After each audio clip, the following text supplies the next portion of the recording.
One of the biggest problems, as I said in the last lesson, is that people specialize in taking one another's inventory. Right? The title of lesson 2 is taking your own inventory. But people specialize in taking their spouse's inventory, their child's inventory, their friend's inventory. I see it with couples all the time where they're more interested in spouse improvement than self-improvement. Every woman I know knows exactly what her husband needs to change. And every husband I know knows exactly what his spouse needs to change. We sit and listen to Love Your Wives as Christ Loved the Church, and the husband doesn't hear that, the wife does. And we sit and hear respect your husband, submit to your husband. The wife doesn't hear that, the husband does. What does it mean to take your own inventory? What does it mean to take inventory? What do you do when you take inventory? You think of it in a store. What do you do when you're taking inventory? Any of y'all ever took inventory, had to take inventory? It's a pain. It's not fun. And what you do is you go through the shelves of the items and you look at what you have and what you don't have so that you know what you need, so that you know what to order. Right? That's how it should be with us. That we take inventory, we look at what we have and what we don't have, and we look at what we need so that we can order it from above. Amen? Look at what Jesus said in Matthew chapter 7, verse 1 through 5, which is where I got the whole idea of the title of this series, something you're familiar with. Matthew chapter 7, verse 1 through 5, he says, "Do not judge." The word actually also means condemn. Do not condemn, do not judge, or you will be judged, you will be condemned.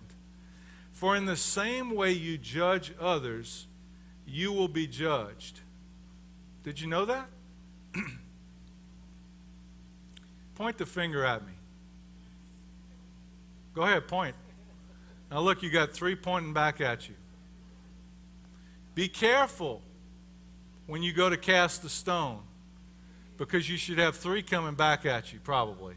Maybe not for the same offense that you're pointing at, but you've committed other offenses. Do not judge, or you too will be judged. For in the same way you judge others, you will be judged. And with the same measure you use, it will be measured to you.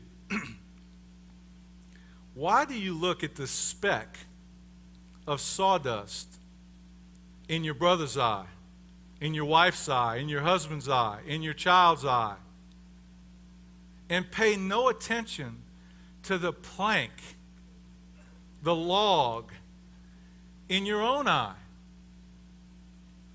How can you say to your brother, your wife, your husband, your child, let me take the plank out of your eye, let me take the speck out of your eye, when all the time there is a plank in your own eye? You hypocrite, you actor, you poser, you pretender, you Pharisee. First, take the plank out of your own eye. Then you will be able to clearly see to remove the speck from your brother's eye. First, take the plank out of your own eye. Then you will be able to see clearly to remove the speck in your brother's eye. There's 2 things that we need to learn to do. What's the first one? Take the plank out of my own eye. But Dudley, I don't have any plank in my eye. Oh, really? Well, I have a little inventory for you to go through in a little while, just to help you assess what your planks are. But then, not only do I have to learn to take my own inventory, I do also need to be able to see clearly to remove a speck from my wife's eye or from my brother's eye. You ever think about that? He's not saying don't go try to take something out of someone else's eye, but remove the plank from your own eye first so that you will be able to see clearly to remove the speck in your brother's eye. Have you ever had a speck in your eye? Isn't it hard to kind of remove it yourself sometimes?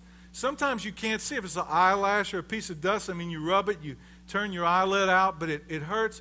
Sometimes you need to, like, submit to someone else so that they can see it. You know, they can see what you can't see. Isn't that true?